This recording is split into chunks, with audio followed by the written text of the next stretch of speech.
আমরা তো জানি জন্মদিন উদযাপন করা জায়েজ নেই, কিন্তু আমরা দেখলাম বন্যা দুর্গত ক্যাম্পে শিশুর জন্ম উপলক্ষে আসন্না ফাউন্ডেশন ভালো খাবার আয়োজন করেছে। এটা কিভাবে জায়েজ হতে পারে?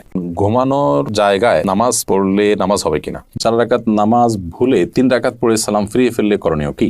শুনেছি কেউ নেশাগ্রস্ত হলে 40 দিন ইবাদত কবুল হয় না। এখন প্রশ্ন হলো, কেউ নেশা করার পর 40 দিন না হওয়ার আগেই যদি তার ভুল বুঝতে পারে এবং তওবা করে ফিরে আসতে চায়, তবে কি সে ইবাদত করতে পারবে? শনিবার আর বুধবার নাকি নখ কাটা যায় না, এটা কি সত্য? কোনো মহিলা অন্তঃসত্ত্বা থাকা অবস্থায় তার কোনো আত্মীয় মারা গেলে তাকে দেখতে দেওয়া হয় না, এতে নাকি মৃত ব্যক্তির কষ্ট হয়। আসলে কি অন্তঃসত্ত্বা অবস্থায় মৃত ব্যক্তিকে দেখার পরে নিষেধাজ্ঞা আছে? আমাদের এলাকায় কিছু মানুষ বলে কবরে মাটি দিলে তিনি 3 মুষ্টি দিতে হবে, এর কম দেওয়া যাবে না, এটা কি ঠিক? ভাদ্র মাসে মেয়ে বিয়ে দিলে অমঙ্গল হয় বলে গ্রামাঞ্চলে শোনা যায়, এটা কি সঠিক? আমি গরু পালন করি, অনেক সময় গরুর প্রস্রাবের ছিটা কাপড়ে লাগে, এই কাপড় পরে নামাজ পড়া যাবে কি না? চলুন তাহলে আর বিলম্ব না করে আমরা প্রশ্নোত্তর আলোকিত প্রবেশ করি। এমনি আবদাদ হোসেন আপনি লিখেছেন, ঘুমানোর জায়গায় নামাজ পড়লে নামাজ হবে কিনা। যে জায়গাটা আপনি ঘুমিয়ে থাকেন বা শুয়ে থাকেন বা যেটা আপনার শোবার ঘর, শোয়ার জায়গা, সেখানে নামাজ পড়েছেন, যদি পবিত্র হয়, পাক হয়, নামাজ হয়ে যাবে, কোনো অসুবিধা নেই। তবে নামাজের যাতে মনোযোগ থাকে সেরকম জায়গা থাকা উচিত। ধরুন সেখানে ঘুমানোর জায়গা, সেখানে হয়তো কালারফুল নানা বিছানা টিছানা আছে, সেটা আপনার মনোযোগ নষ্ট হতে পারে, এরকম হলে সেখানে বিছানা বিছিয়ে নেবেন, জানামাজ বিছিয়ে নেবেন বা এমন কিছু বিছিয়ে নেবেন যে আপনার মনোযোগকে নষ্ট না করে। জান্নাতুল ফেরদাউস লিখেছেন, কোনো মহিলা অন্তঃসত্ত্বা থাকা অবস্থায় তার কোনো আত্মীয় মারা গেলে তাকে দেখতে দেওয়া হয় না, এতে নাকি মৃত ব্যক্তির কষ্ট হয়। আসলে কি অন্তঃসত্ত্বা অবস্থায় মৃত ব্যক্তিকে দেখার পরে নিষেধাজ্ঞা আছে?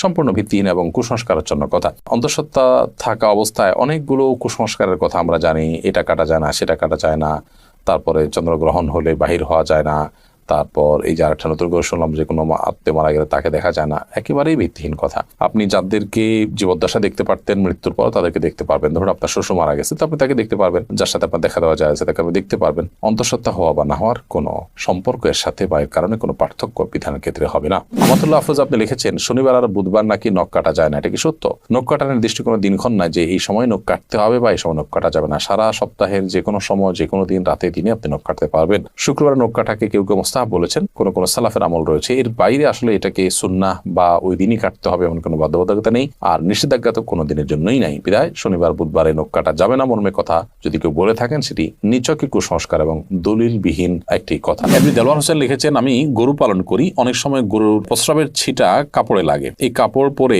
নামাজ পড়া যাবে কি না? ভাই দেলোয়ার হোসেন, আপনি যে গরু লালন পালন করেন, এই গরু লালন পালন করতে গিয়ে যদি ছিটা পড়ে, সেই ছিটা যদি শুয়ের আগার সমপরিমাণ হয়, এরকম ক্ষুদ্র ছিটা যদি পড়ে 2-4টা, কোনো অসুবিধা নেই, এতে অসুবিধা হবে না। কিন্তু যদি অনেক বেশি পেশাব লাগে, ছিটা নয় বরং ফোঁটা পড়ে, অনেক ফোঁটা পড়ে, তাহলে সেক্ষেত্রে সেই কাপড় আপনাকে পরিবর্তন করে বা কাপড়ের সেই জায়গাটা ধুয়ে, যেখানে লেগেছে ধুয়ে আপনাকে নামাজ পড়তে হবে। এমনি মুখলেসুর রহমান আপনি লিখেছেন, 4 রাকাত নামাজ ভুলে 3 রাকাত পড়ে সালাম ফিরিয়ে ফেললে করণীয় কি? 4 রাকাত নামাজ যদি 3 রাকাত পড়ে সালাম ফিরিয়ে ফেলেন এবং সালাম ফেরানোর সাথে সাথে মনে পড়ে, তাহলে ওই অবস্থা আপনি দাঁড়িয়ে যাবেন, আরো 1 রাকাত যুক্ত করে তারপর শেষে সিজদায়ে সাহু দিবেন।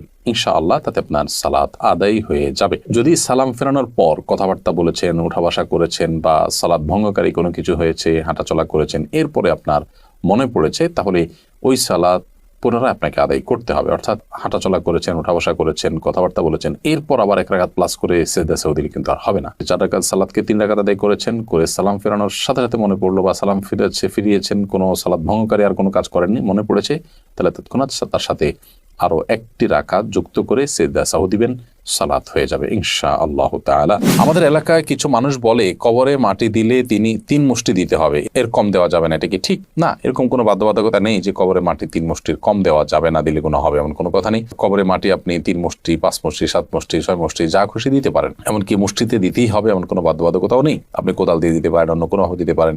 মৃত ব্যক্তিকে দাফন করা ফরজে কিফায়া, সমাজের কিছু মানুষ যদি সেটি করেন, সবার তরফ থেকে সেটি আদায় হয়ে যায়। অতএব মৃত ব্যক্তিকে দাফন করার এই কাজে আপনি শরীক হলেন, একটু মাটি দিলেন, এটা সবের কাজ, আপনি করেন। বাট আপনার এটা মাথায় রাখা দরকার যে 3 মুষ্টি দিতে হবে এরকম কোনো বাধ্যবাধকতার কথা কোরআন বা সুন্নাহর কোথাও বলা হয়নি।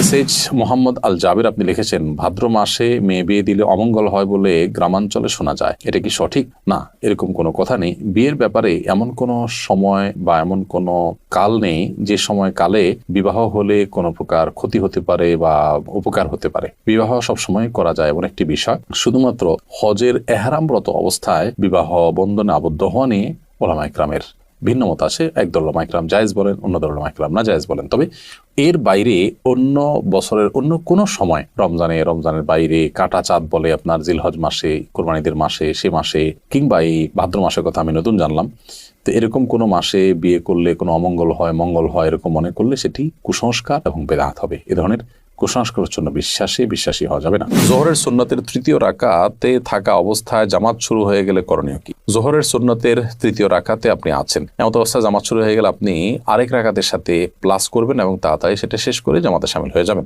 এক্ষেত্রে নামাজ ভেঙে ফেলবেন না।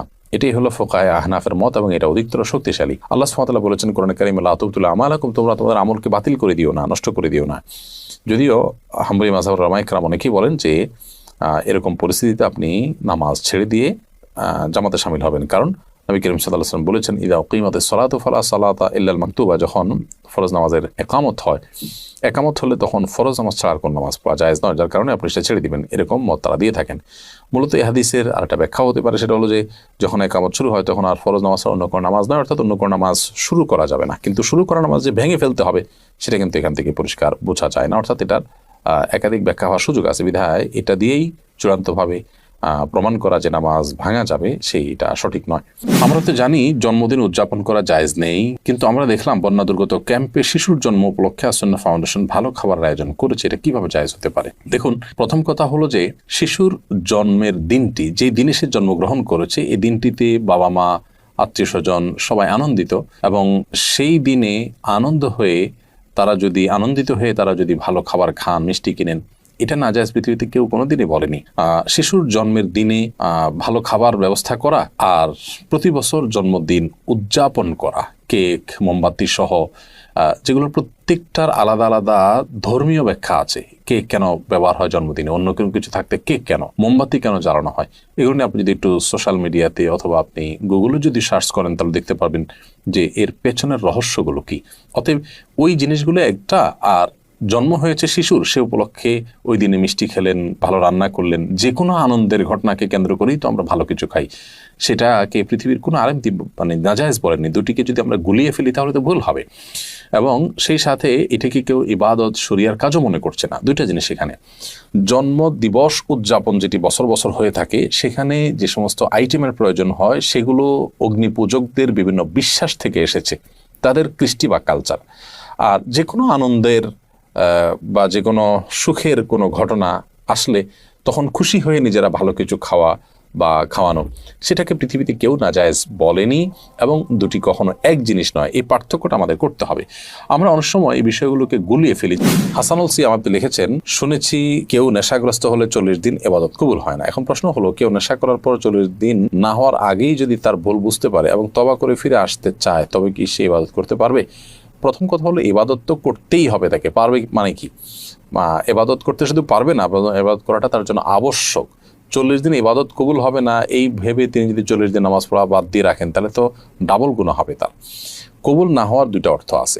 একটা অর্থ হলো যে বিশুদ্ধই হবে না, আরেকটা হলো যে ইবাদত করেছেন সেটা কাগজে কলমে বিশুদ্ধ হয়েছে, বাট আল্লাহ তাআলার কাছে সেটা অ্যাকসেপ্টেবল হবে না। তো এখানে নেশাগ্রস্ত হলে 40 দিন ইবাদত কবুল হবে না মানে দ্বিতীয়টা উদ্দেশ্য, অর্থাৎ আপনি সঠিকভাবে যথাযথভাবে করে থাকলে আপনার নামাজ হয়ে গেছে, বাট আল্লাহর কাছে সেটা কাউন্টেবল হবে না, অ্যাকসেপ্টেবল হবে না। এখন প্রশ্ন উঠতে পারে, আল্লাহর কাছে অ্যাকসেপ্টেবল না হলে করে লাভ কি? উত্তর হবে যে আপনি করে দায়মুক্ত হলেন, অন্তত আপনাকে আল্লাহ নির্দেশ করেছেন, নির্দেশ পালন করেছেন, সে কাজটা অন্তত হয়েছে। আল্লাহ কবুল কি করলেন না সেটা তো আরেকটা বিষয়।